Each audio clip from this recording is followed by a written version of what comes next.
name is Dean Case. I'm the membership director for FSAE SoCal. We tend to run our things pretty informally.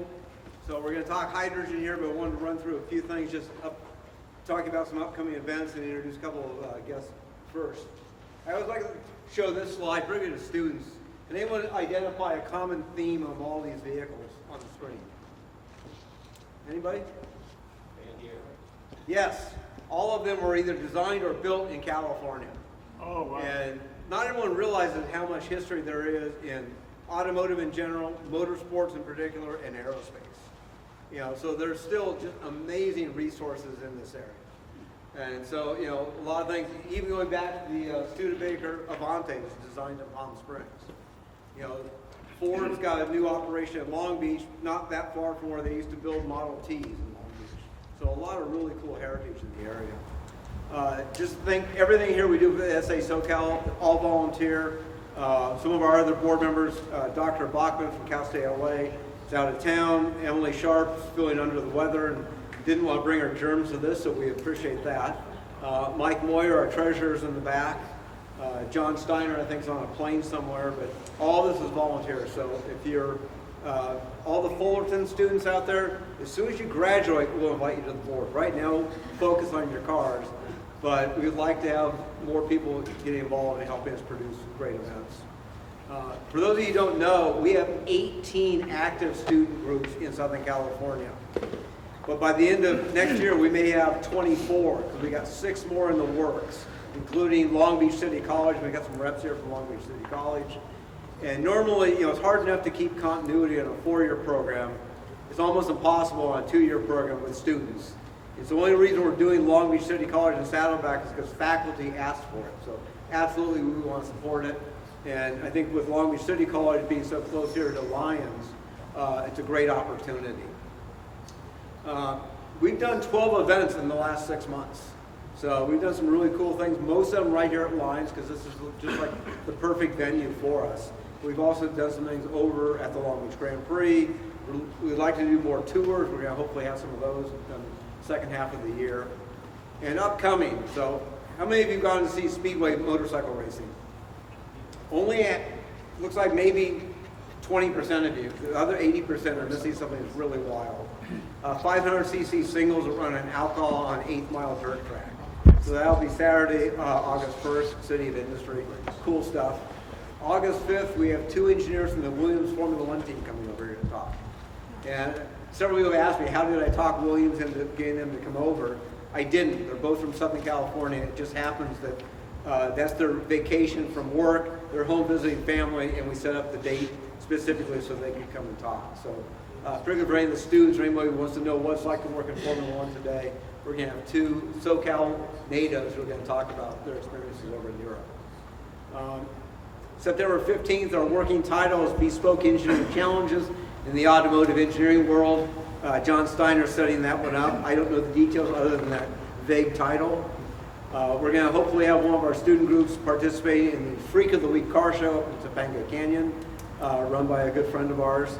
And then October 3rd will be our big blowout for all the students.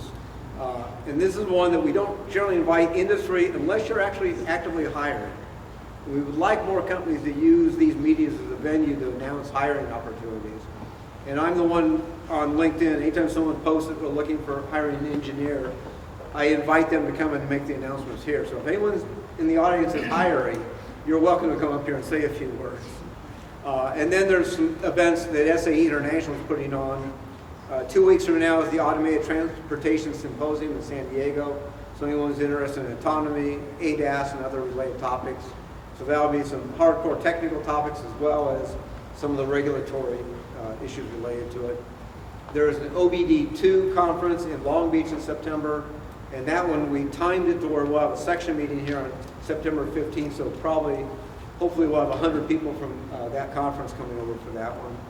And then there's a brake colloquium in Palm Desert in late September. And we've really encouraged the students who, if you're the brake engineer on your Formula Baja team, there's a screaming deal for the students. Normally these conferences are about $1,000 to attend. For students on that one, it's $100. And they guarantee you one-on-one meetings with brake engineering experts. So that is a great career path, and that's one of the things we're trying to do a lot more of. So a couple shots of Speedway. Like I said, it's wild. If you've never been, the races are 4-lap sprint races, 4 up, and the races are about 45 seconds each. They'll run 50 to 60 races a night. It's fun. Very loud, bring air protection. Very family-friendly location, though. And that one is free for SAE members, WMNA members, SWE members. And then here's the little flyer for our 2 engineers coming over for Williams. Like I said, that should be a fun one. And I would like to ask all of you to bookmark our LinkedIn page. One of the things with SAE, they take privacy very seriously, which means that even if you paid your dues, if you did not opt in, I cannot legally send you an email. So a lot of SAE members complain they didn't know about it. Well, you didn't opt in, I can't legally send you an email. So follow us on LinkedIn. Take a look at the stuff. We archive all of our videos. TJ Keon in the back videotapes these. We live stream when we can, but they're all on the YouTube channel. So take a look at those. Help drive our numbers up. And then I'd like to bring up 2 guests. Tammy, you want to come up and say a few words about on behalf of this amazing museum? This is Tammy's house, and we are all guests in Tammy's house. And this is an amazing.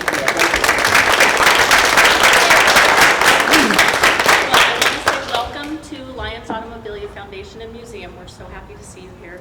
We are so honored to partner with Dean Case and SAE, and we look forward to the events. We know we've got some good ones coming up, so we hope to see all of you again. And just to know a little bit history of our museum our founder was Rick Lorenzen, who was also my dad. So this was his private collection first, and he grew up at Lions Drag Strip, so of course he wanted to replicate it, bring that back to life, and that was his vision. So we're just continuing his legacy here, and we hope you all enjoy it because there is a lot of history here just with the cars, and hopefully you can read all the plaques. There's a lot of good information. So, but thank you for being here and enjoy. Thank you so much.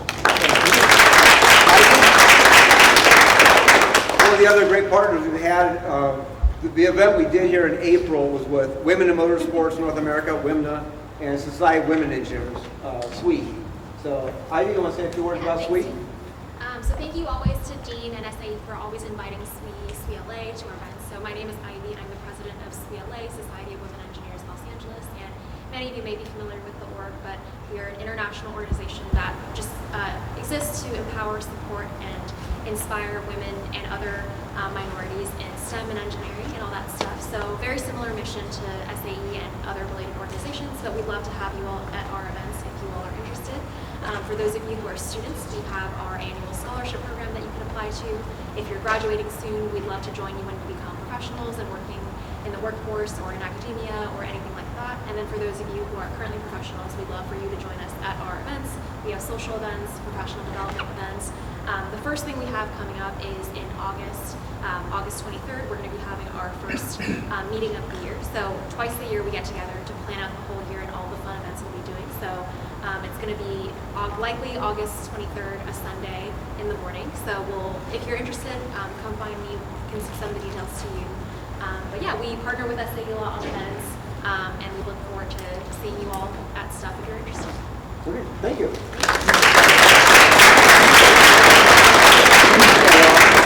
A lot of these speakers we get are introductions, and I'm not sure who connected me with Krystyna, but it's like, you need to meet this woman. She's great. She went to your school. She went to the correct Cal Poly, San Luis Obispo. And she was a star on the Formula SAE team up there, and then had a really interesting career in all forms of combustion. Her passion is engines. Yes. And she's a hardcore motorcycle racer, so, some serious street cred there. And we got talking on the phone, and it's like, okay, you got a lot to say that we shouldn't do on a phone call. So let's turn this into a presentation. Would you be willing to speak in front of the group? And the topic is yours. And her passion is engines, but also hydrogen. And so, everyone knows about hydrogen for fuel cells, but not so many people know about the use of hydrogen in internal combustion engines. This is true. So Krystyna's going to talk about this. She's got a background here. She worked for GE, Garrett Turbo. So she actually, I think, intersected with Mike Moyer back there a few years ago. Don't forget this guy here. Okay, we got some other, any other Garrett alums out there? Okay. Great. Willie's a Formula SAE alum too, Cal Poly Slow. Okay. So anyway, the clicker will work for you, so you can do this. And this is going to be very informal, but at the end, hopefully some Q&A. So, hey everybody, I'm Krystyna Kubran, and thank you for being here. This is, you guys are my first. This is the first time somebody actually invited me to come talk. I mean, I still can't believe it, but combustion, thank you.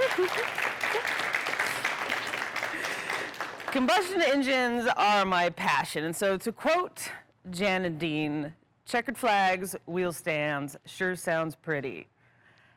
You look around here, can you hear when you look at these cars, you hear the big lopey cams and the open pipes.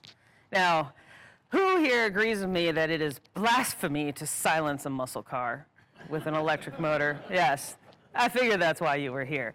So, hydrogen combustion engines is finally getting its due. Now, the only difference between a hydrogen combustion engine and anything else combustion engine is the fuel. That's it. You still deliver it, you still blow it up, and you still send it out the exhaust. And it was actually patented on my birthday in 1807, 70 years before Herr Otto blessed us with the 4-stroke cycle, and 70 years before Daimler, Maybach, and Otto put together the atomization carburetor. And you know why they needed the atomization carburetor? Because they struggled to predict nor control when combustion of their liquid fuel would occur. So you know what they did? They ran it on a hydrogen gas mix. Thanks to French engineer de Rivas, I totally butcher his name. Anyway, yeah, because he patented the hydrogen combustion engine 70 years before they gave us the atomization carburetor. So here we are, full circle, back to hydrogen. Now, nobody's really been doing anything with hydrogen combustion engines, right? And so I'll get to that in a second. So let me give you some of my cred. Cal Poly San Luis Obispo, I was on the Formula team. In fact, the Formula SAE car, I was the engine team lead for the final year, and we ran an R6 engine, the Yamaha R6, and we actually fuel injected it before Yamaha did.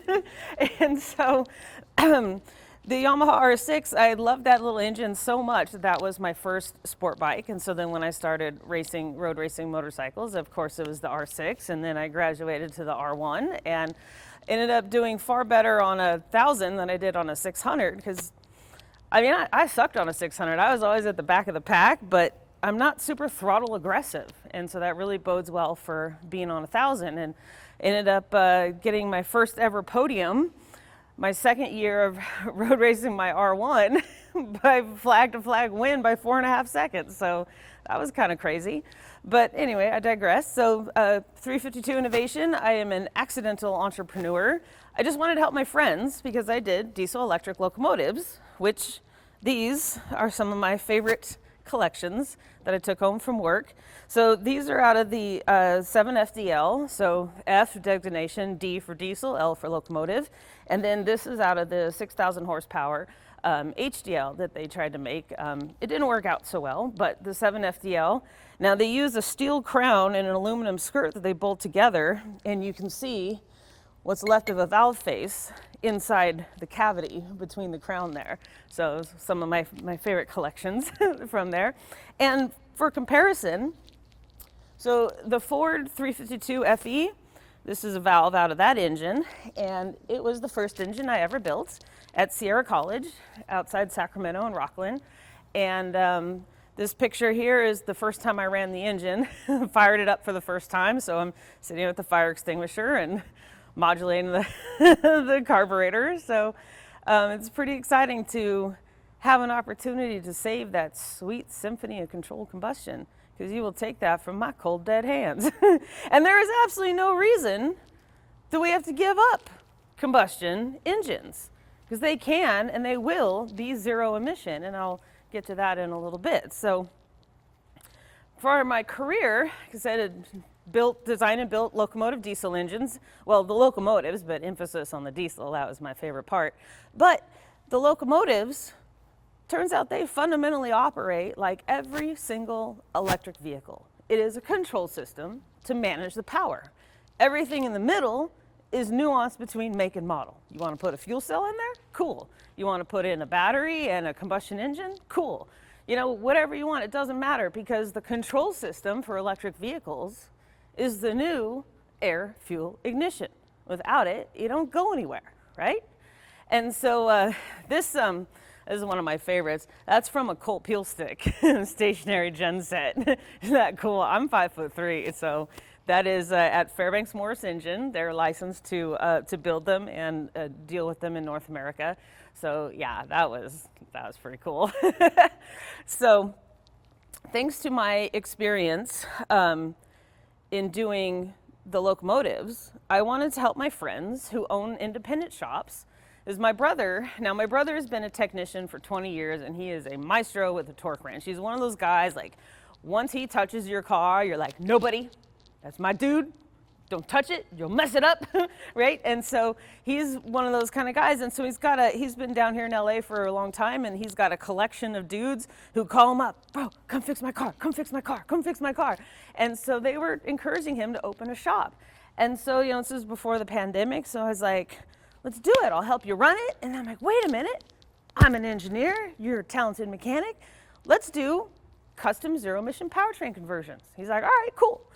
And talking to some of my friends, they're like, I don't know anything about those cars. And I'm like, I'll help you. I'll teach your guys. Like, you'd be one of the first in town to open a shop to service EVs. And then the pandemic hit, right? But then I thought, what if other shops need help? What if this could be a way to help all the little independent shops transitioning to offer EV service? Like, I could write a curriculum and like bring guys in after hours, couple hours here, couple hours there. It could help our shop, right? Well, the shop still isn't up yet. It's getting closer, but turns out I have a lot more friends and things have just been a wild adventure since this whole thing started in 2022. And so now I'm working with Automotive Service Excellence to earn the accreditation for my curriculums and for my business. And so it'll be all ASE accredited for the technicians. And we're working on putting together curriculums for everything from the battery electric to the plug-ins to the fuel cells and to hydrogen combustion engines. And so I want to help teach not only how to service them, but teach students how to do conversions and shops who want to start opening it, because I think conversions is going to be a huge market in the near future. And not just converting it to any kind of zero emission powertrain, but there's 49 million cars registered in California. What are you going to do with all of them? Throw them in the garbage? And I'll tell you what, you can take my beloved little 2002 Audi TT from my cold dead hands, because I love that little car. And even though it lost a head gasket, 236,000 miles, I plan to strip it down and replace all the wear polymers and rebuild it from the ground up, because I love that little car and I would rather rebuild it than buy a new one, I'll tell you that much. And why do we have to go silent with an electric? I mean, yeah, big torque is cool, it's acceleration, it'll keep you back in the seat, right? But it's silent. It's like, yeah, that's cool, but okay. I mean, there's a lot of options, and I think hydrogen combustion engines offers a whole other section, a whole other alternative for the consumers, for car enthusiasts. I mean, for God's sakes, they're piping engine exhaust sounds through the speakers of EVs. I mean, seriously? What self-respecting car enthusiast is going to even accept that? I mean, seriously? Like, then why'd you get an EV if you don't want to give up the sound? So, one of the biggest things I've read is that the consumer acceptance of this new technology, right? Because 120 years, you take the shell off, it's a powertrain mechanically connected to the drive wheels. And so, when the carriage repair shops, when the horseless carriage came out, oh yeah, okay, it's a chassis. Like, oh, see this? It turns, it then turns, you know, it does that. Well, you take the shell off an EV, what do you see? A power source somewhere, black boxes, wires. How much moving stuff? Like the wheels? Yeah, exactly. So not only for our proverbial carriage repair shops, but it is a 180 completely different car. And so now even the consumer, like my dad, you know, we grew up in Northern California working on cars with Dad, and he was a shade tree mechanic, and so we learned how to adjust points and tune carburetors and the difference between a mechanical secondary and a vacuum secondary. And so he's used to being able to do a lot of work on his own car. Well, now, what are you going to work on? And maybe some people be too intimidated to even try it. They're worried about getting zapped or burning their house down or something, right? So there's a lot of reasons why the consumer is not fully accepting of the technology. Now, the fun fact is, electric cars were in production before the Ford came out, right? And actually, the first automobile races, the electric cars won all 5 heats compared to the combustion engines, right? Torque is acceleration. So when you have asked the consumer, hey, just change the fuel, right? Just like the 1970s, when they went from leaded to unleaded. Just change the fuel. I mean, it's a little more complicated than that, obviously, but now you can give them an alternative to something they might be intimidated by. Maybe they can't afford it. Maybe they just don't want it, or whatever it is. But in addition, you buy time to build the infrastructure. You buy time to get people trained, from the engineers who are going to design them to the technicians who are going to service them. And the best thing about the hydrogen combustion engines, there is no hydrogen gas quality requirement.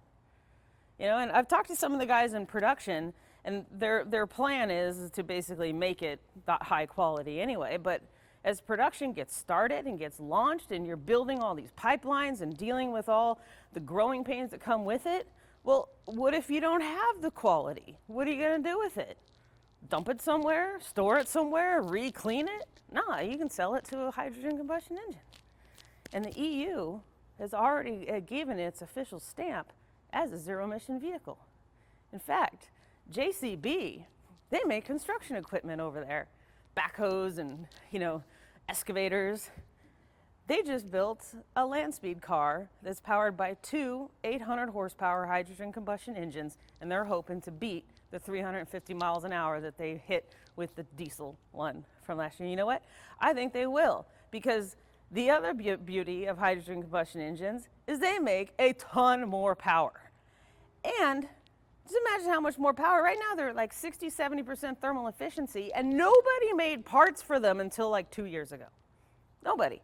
All the cool research that the national labs have done, that the university's done, that everybody has done, they took and either custom made things or modified them from a natural gas or propane injector or some other gaseous fuel. But hydrogen does not have the lubricity that fuel does, right? So you can't just run it through an injector. There's nothing to lubricate it. So guess what? Bosch just came out with an injector that isolates the hydrogen from all the moving parts. And if you can keep, so who remembers that hydrogen is number 1 on the periodic table, right? It's up there because it's the tiniest one, right? So the other argument is, well, you're going to blow oil past the rings. Okay, well, if you're blowing enough oil past the rings to affect emissions, you got a lot bigger problems in your crankcase than you do out the tailpipe, right? Because the hydrogen, if it can go past the rings, and it'll bond with the oxygen and emulsify your oil, right? It's just dumping water in your crankcase. And then there's the whole, percent volume problem where you can just blow up the crankcase if it reaches a certain percent. But if you can keep the hydrogen from going into the crankcase, you can definitely keep the oil from going in the combustion chamber, right? But also, why does the oil have to be made of fossil fuel material? Why does it have to be toxic? Why can't it be something that's non-toxic? It doesn't have to hold hydrocarbons and do its job. It just has to do its job. And I was very thrilled to see that at the Vienna Motor Show this year, somebody was giving a talk on exactly that. And they titled it, the non-toxic oil or something, but it said one more step towards zero emission, because it can be zero emission. Now, the other argument is NOx, right? Oxides of nitrogen. Well, how do you get those? That's when everything recombines above a certain temperature, right?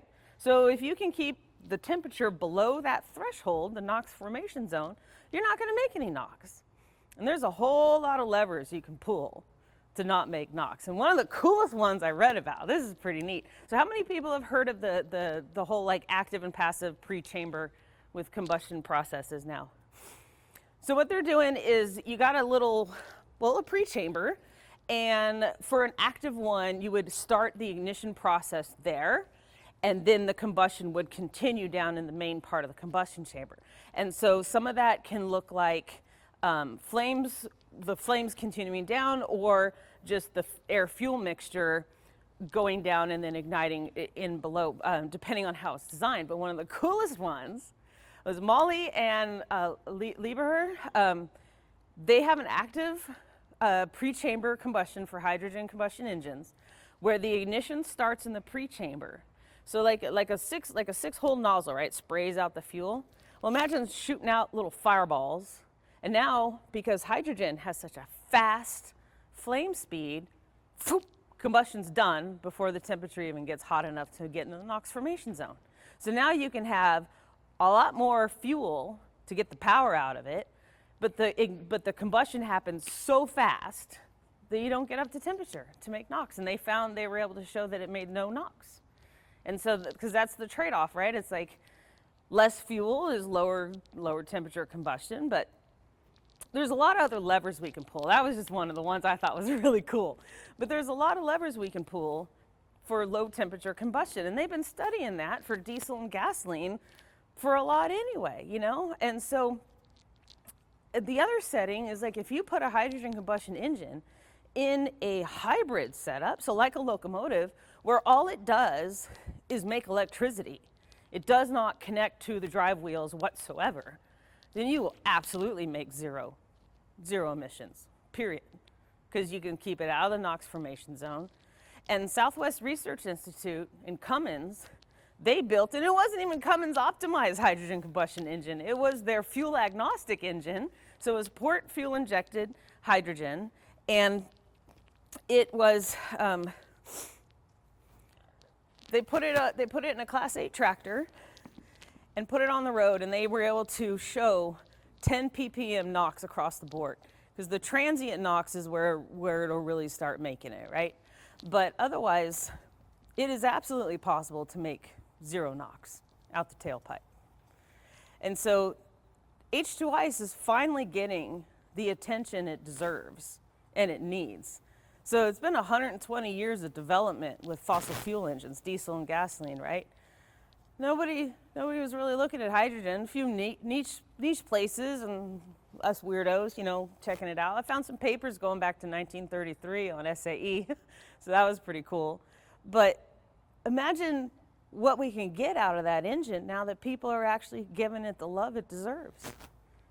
And it'll help drive hydrogen sales, because you can't, getting people, first manufacturing the fuel cell cars, and then getting people to buy them, it's a lot cheaper and faster to just convert your engine, or just buy a new engine and put it in there.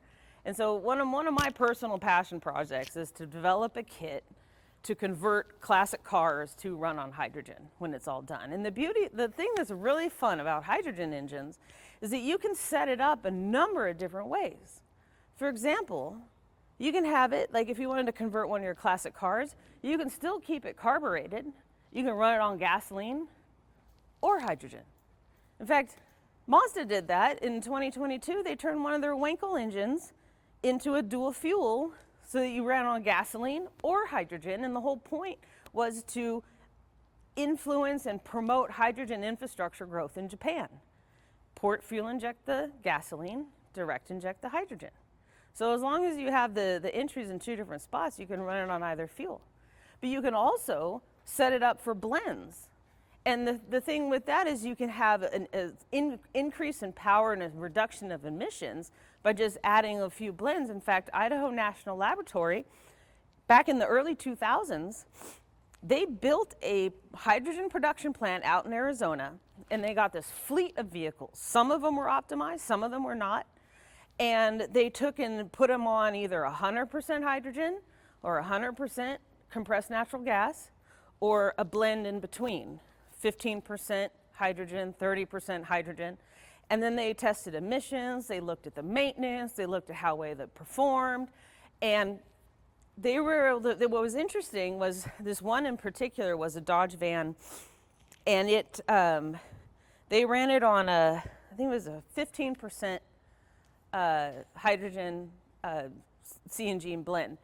And they found that cold start, moderate NOx increase, transient, almost like 80% reduction in NOx, hot restart, 400% increase in NOx. And they attributed that to the fast flame speed of hydrogen and having it burn so fast that it got so hot because of the way it was blended. Now that vehicle was originally OEM for CNG. They did nothing to optimize it. And then they took an F-150 and they also built it the same way, but this time they optimized it. And they were able to get the emissions that qualified for actually in better than California's super ultra low emission vehicle standards. And in also around the 2000s, Ford built some shuttle buses, 100% hydrogen combustion engines, and they did it out in Vegas, and so they did all these, surveys of the riders and the maintenance, and then they had emissions. Well, it was Nevada. The NOx output was so low, it was below the threshold of their emissions equipment able to even read it. And so H2ICE absolutely can and will meet that zero emission badge. China is already starting to get to it. They're most likely going to bless it off. And CARB is about to bless off hydrogen combustion engines for sale and operation in California. And that's going to explode the whole thing. So yes, we're going to have a party for that. And you guys, I'm going to need your help. I mean, it's going to be a delayed celebration, but how about this? To celebrate that win, to celebrate saving engines, I want to organize a classic car cruise from LA to Laguna Seca for classic cars converted to run on hydrogen. Who wants to join? Huh? I mean, we gotta, design the kits and do the conversion, so it'll be a while, but everyone is invited. So, let's see. Yes? I have a question. With the engines that you use for the hydrogen program, would you recommend direct injection or carbureted style throttle body injection? And what would you recommend? Repeat the question so we can pick it up on the... So he was asking about carbureted hydrogen fuel delivery versus PFI hydrogen fuel delivery versus direct injection hydrogen fuel delivery. And it really depends on the engine specifically and what your needs are, and more specifically the size of the engine. PFI can be really beneficial because you get the good mix formation because it's kind of pre-mixing as it goes in. Because stoichiometric for hydrogen, right? For gas and diesel, it's like 8-9 to 1. For hydrogen, it's 34 to 1. So that means 34% of your combustion chamber is now a blob of hydrogen, right? And you got to get that to mix really well. I'll get you in 1 second. And so carbureted ones, in fact, the College of the Desert had a really great paper in which they did this whole talk about how they looked at carbureting, and it was a 427 they were building into a Shelby, and they carbureted, it just backfired all the time, because here's the other thing about hydrogen, is it will, sorry, I get distracted easily. So this is some of the racing stuff. Well, we already talked about that. Anyways, hydrogen will, and here's the beauty of it, right? You still get knock with hydrogen, but it is so less complex than knock with fossil fuels because all it is pre-ignition on hot spots. And here's one of the kind of funny things, right? So unburned hydrogen, it'll collect in that small volume of space between the piston crown and the top ringland. And then so it'll get pushed down there during combustion, it's unburned. So it goes down, and then when it comes back up, it's like, whee, and it goes up and ignites the fresh charge coming in because it's so hot, right, from being in the engine, and that's knock. And then you can have it, you want to make sure that the ignition system has a good ground because they have what's called ghost spark. And that happens because this was something I learned because it's a little electrothermochemistry, a little bit above my pay grade. But if the way the fossil fuels, they help discharge the last of the energy out of the spark plug. And the hydrogen does not do that. And so it will actually cause it, you can ignite it pre-ignition because of the residual energy in the spark plug. And if your spark plug is too hot. So they recommend, using a cold plug for that because of the surface temperature. Exhaust valves, if they're too hot, they can cause pre-ignition. And you know what was wild? So that whole Arizona hydrogen production plant, they had a great paper about that. They talked about all the safety. And something I learned, this was pretty wild. So like in fluids, you learn about how the fluid like it first kind of sticks and then the next layer and then as it interacts with the surface, which is basically how you get the delta P so airplanes can fly, right? Well, hydrogen can actually build up a static charge because of that fluid friction on the surface. And so when you are venting, in the case of an emergency, you can actually accidentally blow up your whole venting space because of that static charge it builds up.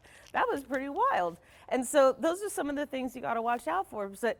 But with the pre-ignition and auto-ignition, you really just got to pay attention to hot spots in the engine and be very cautious of that. And so when you have port-injected hydrogen, you can have it accidentally backfire because of it can go back, like if you don't time it just right for intake valve closing, you can have some of it go back up, ignite on hot spots in the manifold. And the College of the Desert, they found that hot spots in the manifold was causing a ton of auto ignition when they tried to carburate it. And you know what else was interesting? Talking with John Fralla, who was one of the people instrumental in that, he told me how they kept failing cylinder head studs. And one of the biggest problems I see with classic cars is the tolerances and the gaps, right? Because of the machining and the way things were done there. Well, you got to seal up that from the hydrogen, because what I think was happening was it was migrating in that gap between the head and the block and embedding in, who's heard of hydrogen embrittlement? Okay, so hydrogen embrittlement, okay, so remember, do you guys remember from materials, like you could look in on the grain structure of a metal, right? Like a cubic, right? And for those of you who haven't had the luxury of material science yet, picture a nice load-bearing 2x4 that you would use on a wall of your house, right? You got that nice grain structure. Well, hydrogen is so tiny, you can fit it in between those grains. So like on the 2x4 where you see the grains, you can fit it in between there. And that's hydrogen embrittlement when it happens in nature. But when it happens on purpose, that's called solid-state hydrogen storage. Who's heard of solid-state hydrogen storage yet? That's pretty cool, huh? Yeah, we'll get to that in a second. So what I think was happening was the hydrogen was migrating in and getting into those head studs, because what happens is when it gets in there and it interacts with it, it causes it to get brittle, and then they fail. And head studs, man, they're kept trying to blow them off all the time, right? In fact, who here is familiar with how friction can cause inaccurate torque readings, right? So like, for example, with these locomotives, they use a engine frame and a power assembly, right? Because if you had a block, that would be a nightmare. You'd fail a cylinder, you'd have to change out the thing that's the size of an F-350. No, thank you.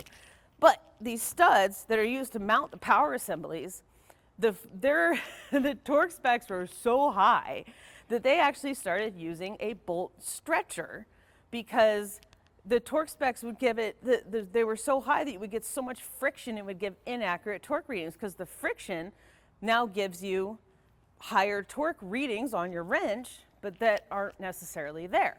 And so these studs, right, you got to stretch them, and they're trying to be constantly just blown off, right? So if you got hydrogen embedded in there and it got just a little bit brittle, that thing would just snap right off, right? I mean, isn't that why you see a lot of these blowers like strapped down, right? So in case you fail a stud, it doesn't go flying off and, hit you in the face as the driver or take somebody out. But that solid state hydrogen storage, that's going to be one of the biggest game changers. And it's already been done. This guy, Stanford Oveshki, I found his paper from the Department of Energy. And the paper was issued in the year 2000, okay? They sent him to India to convert a scooter to run on hydrogen, and he used his patent metal hydride as the fuel tank. And the beauty of this is that when you purposely put the hydrogen in between the lattice structure, the molecules of that material, whether it's a plastic or a metal hydrides are the most popular, you have to activate it to get it out. It doesn't just come out by itself. I mean, it can under like the natural hydrogen embrittlement, but that's specific conditions. And so now you are storing a ton of hydrogen at ambient temperature, ambient pressure, and what are your chances of it leaking? Hardly anything, right? And so that was this fuel tank. And so that's going to be one of the biggest game changers, because now you're not going to need all those high pressure carbon fiber tanks that are super expensive, and you can store a lot of gaseous hydrogen in a tiny little space. And you know what would be interested? Who would be interested in that? The Formula One teams, because FIA just said yes to hydrogen combustion engines for F1. So that's going to be fun. In fact, I recently was at an engine symposium in Europe, which was, and I heard that Ferrari was this close to putting in a hydrogen combustion engine in F1, but they couldn't figure out how to store enough fuel for the duration of the race. And they just came out with a patent on some flexible storage thing, so that'd be interesting to see where that happens. But they have a patent on an inverted V6 twin turbo hydrogen combustion engine. Because what does Ferrari and Lamborghini and Bugatti and Harley Davidson, what do they all have in common? Their sound is a big part of their brand, right? Who's going to want to buy a Harley if it doesn't sound like a Harley? They tried to patent that sound. And so the beauty of the hydrogen combustion engines is it not only saves their brand, but it saves, well, it's going to save engines. And solid state hydrogen storage, I think, is going to be a big game. It's really been flying under the radar, but Stanford Oveshki, he has a patent on it. He had it done in the 90s, right? So yeah, it's got some problems, but now that there's a lot of incentives and motivation to put money into storing hydrogen and putting it on board and making it safe, I think a lot of cool stuff is going to be happening, because we're in a reinvention of transportation that's I never thought we'd get to experience in my lifetime. So we get to build the engine for the fuel, you guys. That's what auto did, what diesel did. You got to take about 70% of everything you know and chuck it out the window, because hydrogen does not behave the same as fossil fuels, and you cannot apply the same principles to it, or it's just not going to work. And you can read a lot of papers where there's like, well, this didn't work and that didn't work. Well, it's like, oh, duh, it didn't work, because you're trying to say, like, it's going to behave like this diesel did. Like, no, it doesn't. It behaves like hydrogen, which is completely different. So that's what makes it really exciting, is we get to, for 100 years, we've been tweaking the fuel to fit the needs of the engine. Now we get to build the engine for the fuel. Yes. Krystyna, thank you for everything so far. It's super interesting and entertaining, and I'm curious about the emissions problem. It sounds like there are challenges with NOx that probably can be overcome. Mm-hmm. Is there any sort of catalysis option? Is there a catalyst that can break down NOx after treatment to resolve that, or is it just a matter of running it lean and staying in a low temperature combustion regime? That's a good question, Willie. Thank you for asking that. So he was asking about if the after treatments for the tiny bit of NOx that hydrogen combustion engines do make.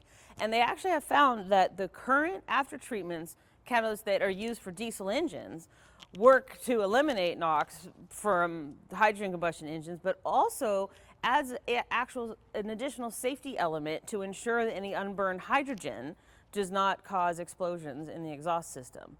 But yeah, that's going to be looked into. But right now, like, we're in the beginning stages of optimizing that engine, so it's going to be, get your popcorn. It's going to be an exciting time. So, I'm sorry, you had a question? Yeah. How far away are we from the usage and utilization of solid state hydrogen? Because large tanks are like a big hurdle. That is a good question. I do not personally know that. That's some material science above my pay grade. But I think I know the one patent on it has been done, and when he passed away, his companies were split up, and I was able to trace it to BASF in Germany purchased that company. So I don't know where it went, but I know Plasma Kinetics is trying to work on something that's kind of like a plastic, where it'd be like for a car, it would be like almost like a CD looking or a DVD looking thing where you shine a light through it to activate it. So it'd be not a metal one, because I understand the weight is a problem with it. But what was really interesting is they found by accident in Japan that this boron-based powder would absorb hydrogen, only hydrogen gas, and then if you baked it at like 200 C for 3 hours, it emitted 99.998% pure hydrogen gas. So there's things like that that are coming. I mean, they found it by accident. And then another one in Australia, a similar situation. It was a slightly different config, but it was also a boron-based powder. And they had it in a jar or something, and they spent almost a month trying to figure out where it leaked out to, but they found it was absorbed by the material. So, you know, we don't know, and there is a lot of cool stuff that we're finding out by accident and proven theories in other ways. So I think solid state hydrogen storage is right now it's really flying under the radar, but the incentives, I mean, because it'll make it so much cheaper, right, and safer. But more importantly, safer, right? Because you got to activate it to get it out. So it'll be interesting to see where that happens. Yes, sorry. Yeah.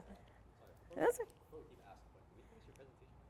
Oh no, I'm just, this is it. I'm just talking. Oh no, we're good. We're having fun. 2 for 1. So bouncing off the storage question.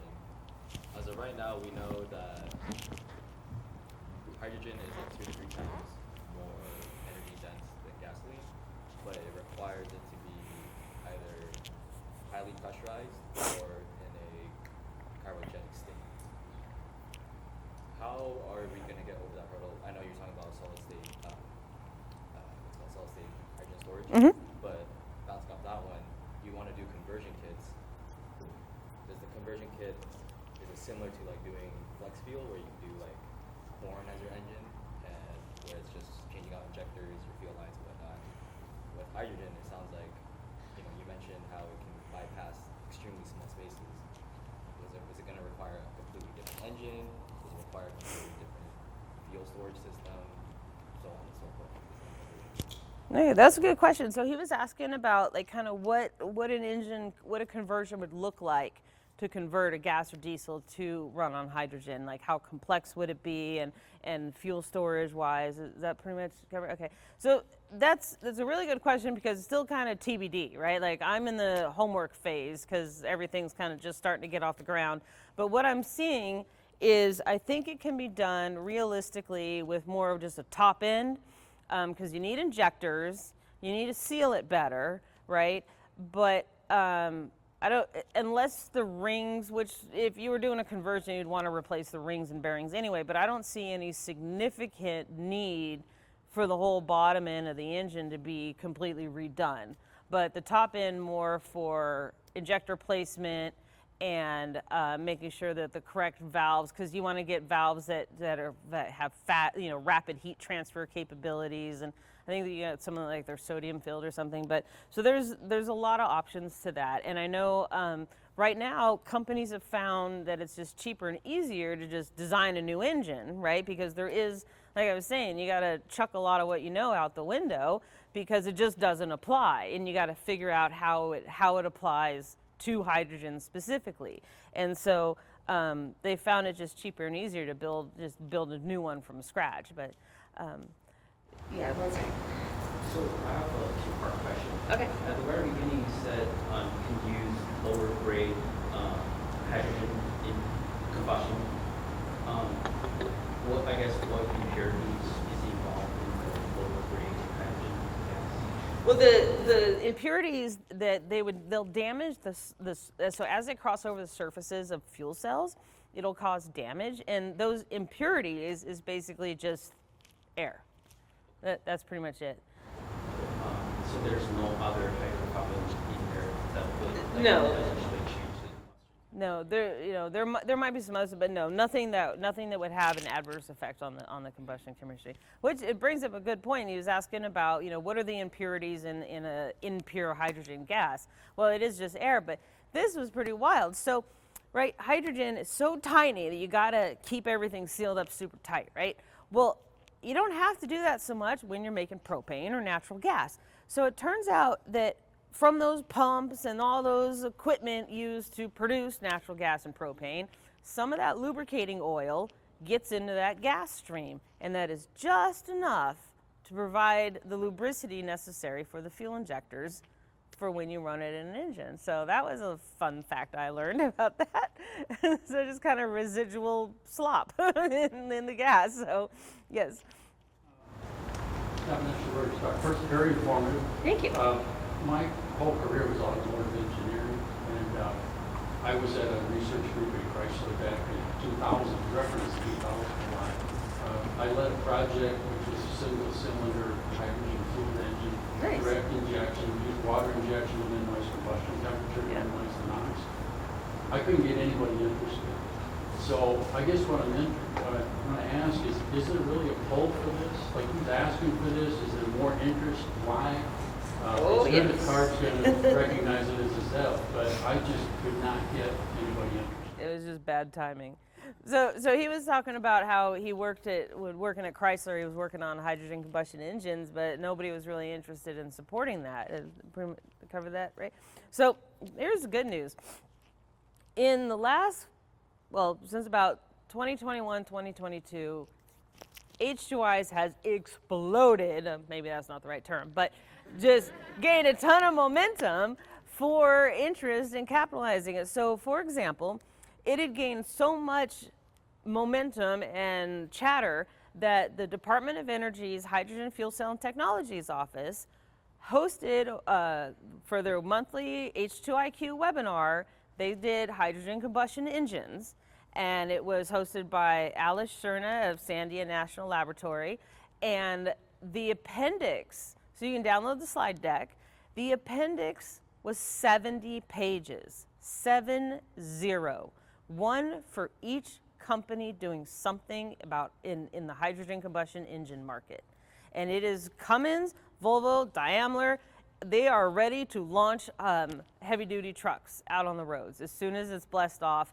And JCB got the first 11 licenses to sell in Europe for that.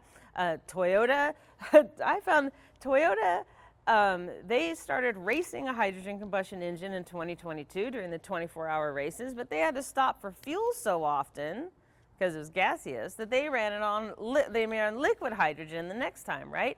And so BMW was really successful with their 107 series that ran on liquid hydrogen back in 2007. But again, the timing wasn't quite there. But now with this push for clean energy, and plus from a manufacturer standpoint, this provides a cheaper and smoother transition for the vehicle manufacturers so that you're not wholesale ripping out everything that you're manufacturing and having to redo your supply chain, put in all new equipment for manufacturing. That's really expensive. And who's going to pay for that? The consumer. You think the consumer is going to buy an EV that's $100,000 when it could have been 30? Hell no. So this makes an easier transition for them. But also, I mean, the sad thing is that it's just, EVs are just less widgets per car, and pretty soon it'll, but here's the best part, you guys. Thanks to EVs and their control systems and their microprocessors and their sensors and their feedback loops, as they get faster, better response times, more accuracy, you know what that'll help us do? Get a full electronic valve train for a hydrogen combustion engine and now make it zero emission across all RPM bands, because it'll be fast enough to be able to keep up with now you have custom valve timing across the whole chain. How cool would that be, huh? I mean, future's so bright, you need a welding mask. Yes? Where are you going to get the hydrogen? Well, the couple things about that. California now has, I think, 58 hydrogen fueling stations. But the reality is the most likely the government is going to have to do something to incentivize the sale of hydrogen, right? Just like they did for EVs, they're going to have to do something to incentivize it. Otherwise, why is anybody going to want to buy it? However, once those optimized engines start advertising and putting out all those power numbers, I can promise you, I think all us hot rodders are going to be like, what? So, I mean, I see your big torque numbers, and I say challenge accepted. I meant like how do you produce the hydrogen? It wants to cling to carbon and other atoms. How do you get enough of it to produce it on a large volume? Well, that's kind of out of my lane a little bit. However, I do have some news for you, though. This is pretty interesting. Is that one of the popular ways to produce hydrogen is use an electrolyzer to split it off, right? There is an island off of Washington State that uses a solar array to power an electrolyzer that makes gaseous hydrogen that is pressurized and stored in a high pressure tank that is then used to run a fuel cell to provide the entire island electricity completely off the grid from anybody else. It is a pure green energy right there. So that's some of the ways that it can be done. So I know they're looking at using the solar array at State Line to put a hydrogen production plant over there. But, yes. I was going to point out, Toyota has a hydrogen production facility Yes. in the port of Los Angeles. Yeah, I remember them talking about that. Doing it off of natural gas, which isn't as clean, but they're... Yeah, we can talk later. Yeah, okay. Yeah, I'm sorry, there was, yes. Oh yeah, so how does using hydrogen as a fuel, what's the effective performance? Like what should people expect? Well, because of it has such a higher thermal efficiency, you'll get way more power output, right? Because 70% of the boom is going to go to turning the wheels instead of 55% of the boom, right? And so as the hardware is more optimized, and plus, if you want to build your trick hot rod, right, you don't have to buy CARB compliant emissions equipment when you look through Summit Racing, right? So, there's that. And so as people get comfortable with it and start building it more and get the hardware for it, then I see a lot of, I predict a resurgence of car culture that goes back to like American Graffiti and the Beach Boys, right? But it's going to be the Sparkies versus the gearheads, the mechanicals versus the electricals. And so I see a big torque numbers, so yes. Has the state of California figured out how they're going to tax the hydrogen? I'm sure somebody's working on that. I do engineering, not not business. Yes. So with the big engines and the Ferrari and everything, how do you replace the noise on the cars? Well, no, the hydrogen combustion engine sound like a regular car. It's the same. Yeah, I mean, you're still going boom, and it's still making that beautiful sound. So yeah, that's why I'm excited about it. So we'll save it. Yes. So, what are the biggest challenges of using hydrogen in extreme environments like motorsports? Having enough on board to make the race duration. But also that depends on how it's stored, because really it's the same challenge you would have with any other fuel. There's no significant difference in that, you have to do X, Y, Z with hydrogen, but what you have to do with hydrogen is whatever you need to do to make it do what you want it to do, to store it on board, to make sure it's at the right pressure, to get the flow rate correct, stuff like that. But otherwise, it would really depend on also, are you using the carbon fiber tanks or you have solid state hydrogen storage? But it would be more, there's nothing really any different than optimizing it for any other fuel. So there's a question over here? Yes. I know you mentioned 2011 BMW used a hydrogen, powered car, but Toyota also unveiled a hypercar using hydrogen.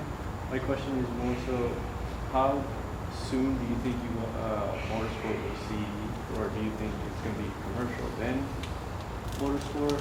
How do you see that? Well, it really depends on when California is going to bless off hydrogen combustion engines. So what he was asking about was, do we see motorsports driving commercialization of hydrogen combustion engines, or what does that commercialization pathway look like? I do know that Toyota has a concept, Corolla, they want to roll out that is a hydrogen combustion engine. So I think the two are going to kind of go together. But again, that's kind of more of a economic, political, marketing landscape as far as like what's going to work best for that company in terms of getting the sales. So, but motorsports is definitely helping to drive it, especially since FIA said yes. They said yes to H2ICE and no to fuel cells. So, question? Yes. This may be a bit of an unfair question, so feel free to tell me to leave. How about ammonia? How does hydrogen compare to ammonia? We already see ammonia being used in the LA or Los Angeles port.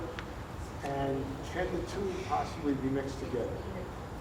So he was asking about ammonia and hydrogen and like ammonia combustion engines and hydrogen blends with ammonia. I'm glad you asked that because ammonia is being also considered as a carrier for hydrogen because it takes less energy to split it off from the NH3. Anyway, to split it off, but also ammonia combustion engines, they're getting a lot more look at them too, but you're adding nitrogen when you're already having problems with NOx, right? So it'll be interesting to see what happens, but they have been looking at blends of ammonia and hydrogen, but also just ammonia as a standalone by itself. But they've been really looking at that for ship engines a lot too. So it'll be interesting to see what happens with that. I figured you had a bit of it with your locomotive experience. They're not much different than ship engines, maybe by a factor of 2. Well, a factor of 2 is 4-stroke and 2-stroke. Any other questions? Yeah. I know you mentioned that there's a risk of different areas of heat throughout the engine igniting the hydrogen. In a conversion kit, would that potentially entail a different cooling system to prevent that, or what else? How would you prevent that from happening on a conversion kit on an older car? That's a good question. So he's asking about preventing auto ignition on hot spots when developing a conversion kit. But yeah, that's exactly something you would have to look at to do an analysis of, like where your hot spot's going to be, and how does the existing coolant passages, how could that adversely or positively affect the hydrogen and create risk of auto ignition. But the kits themselves, that's exactly that's part of my homework right now, is looking at what are some of the problems, and some of the biggest problems I see is especially a head gasket kind of scenario, right? Because when it's cold, those coefficient of thermal expansion is a little different. I remember in the 80s, right, they switched to aluminum heads and they kept failing head gaskets because they couldn't get the coefficient of thermal expansion to match up properly, and then they finally figured that out. But it's those little things, and so right now it's just kind of a passion project I'm working on, but that's exactly the kind of things that I'm trying to do my homework on right now. Exactly. So, and I'm hoping to currently have an opportunity to try to bring a hydrogen combustion engine conversion vocational class to a local community college here. So those are exactly some of the things we want to work with the students on. So I think I don't know if our time's almost up, but take more questions. Take 2 more questions. Okay. Okay. I was just curious, when it comes to the head gaskets and stuff, what were the head gaskets that were being compromised, and then what other head gaskets have you seen kind of withstand the hydraulic MLF? Okay, that's a good question, Bev. Thank you. So she was asking about the head gaskets and any adversities when it comes to using them with hydrogen. And it's not so much the head gasket material itself, so much that is the gap between the head, the gasket, and the block itself, especially on those older engines. I mean, no, the gaps were not huge enough that you were, leaking out there, but when it comes to hydrogen, it might as well have been the Grand Canyon for some of them, you know, and so you gotta be really careful with that. And also keep in mind the head gasket material in the event of any embrittlement problems, because it is, if there is any kind of gap that forms at all, the hydrogen can get into those spaces a little bit, and then once it's in the head gasket itself, it can migrate, you know, wherever it needs to. So, Good question. Yes. I was going to ask about the 70% thermal efficiency that you mentioned. I thought it was much lower than that, so could you kind of elaborate where that number comes from? Is that the theoretical maximum that you could achieve? Well, they've gotten some recent studies out of, I think it was Brunel University. They got, it was in the, I believe it was in the high 60% range with an opposed piston engine. I did ask about it during the H2IQ one, and they said that research engines have shown upwards 85% thermal efficiency, but that was in very specific research engines. So the numbers are going to keep coming up because they've been showing consistently in the mid to high 60s, and so they'll be like, as far as actual physical numbers out of test engines that were built based off of real engines, you know, like the opposed piston one and stuff. So it'll be really exciting to see where it goes. Yeah. Last one. Alright.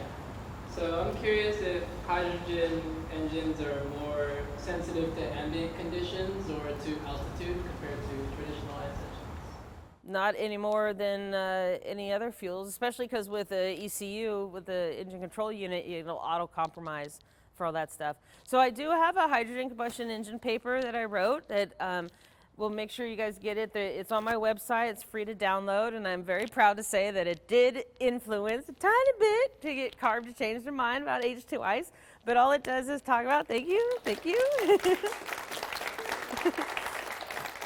I didn't do it by myself, so you know, me and all my friends have been making enough noise, but there's a lot of embedded links, and so you can learn more about all the stuff, all those reports, and even more. And if you ever have questions, you know, got my information, and it is my favorite subject, so thank you guys so much for listening to me tonight and everything. Thank you. A lot of new faces tonight. How many of you were just here because you're the Krystyna fan club? Okay. You're welcome to come back to other topics. For those of you who are not SAE members, all of our meetings are open to everybody. We like to partner up with groups like SWE, WMNA, Motor Press Guild, and others. So if you got some thoughts, if you got some speakers in mind, you can help lock in, join us. You know, a lot of this is, you know, sometimes people say, well, I'm not sure if there's a big enough audience. Well, SAE SoCal, with all of our students, we probably have over 2,000 members. And if you think the topic is of personal interest, there's probably at least another 40 people who share that passion. But last couple of comments here. The museum's still open until 8:30. I think there's still some hot dogs. If you haven't been to this collection before, go explore it. But more importantly, go back to your companies and convince them they should do corporate events here. Absolutely. You know, don't do your sales meeting at a Hilton ballroom. Do it in the museum here. Do it somewhere fun. Yeah, do it somewhere fun. Yes. But please join us. Those of you signed up, look for us on LinkedIn. You'll see it upcoming August 1st, motorcycle races. August 5th, we'll be talking Formula One right here. And any companies they're looking to hire, please have them come and make announcements here. Not everyone wants to raise their hand and say they're looking for a job, but I want people to come up to the stage and say, here's what we're looking to hire. We'd like to keep the community. There's a lot of great opportunities in Southern California, and let's hire from hire locals. Yes. So thank you for coming. Thank you, everybody.